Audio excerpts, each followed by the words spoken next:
إن الحمد لله وحده والصلاة والسلام على من لا نبي بعده اما بعد السلام علیکم و رحمت الله و برکاته. شخصی که در ماه مبارک رمضان شهوتش را با دستش خالی می کند، آیا روزه این شخص می شکند و یا اینکه نه؟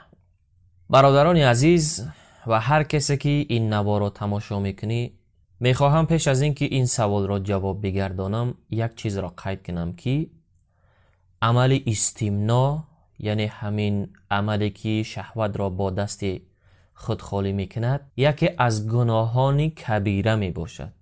این عمل را انجام دادن حتی در غیر ماه مبارک رمضان نیز حرام است، جایز نیست و از گناهان کبیره است. و خصوصا هر کسی که این عمل را در ماه مبارک رمضان انجام می دهد، این انسان یک انسانی هست که یک انسان فاسد، یک انسانی است که دلش بسیار ناپاک است، یک انسان فاسق و بدکار است.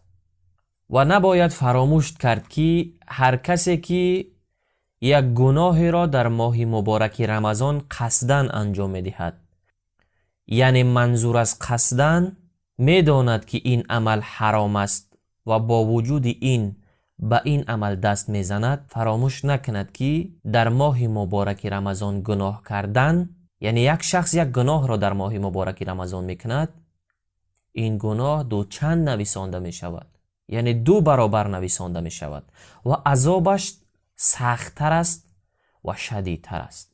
و جای شک نیست که این عمل را کسی که در حالت روزه‌داری، یعنی در ماه مبارک رمضان انجام می‌دهد، روزه‌اش باطل است، یعنی روزه‌اش می‌شکند.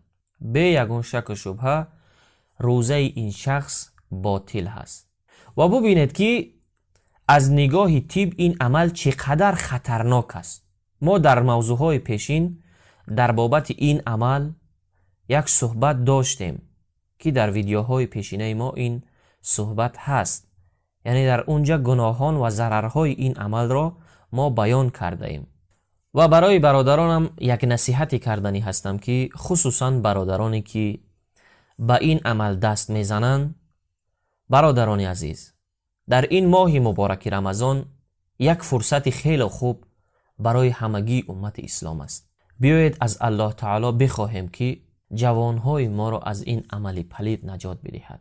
السلام علیکم و رحمت الله و برکاته.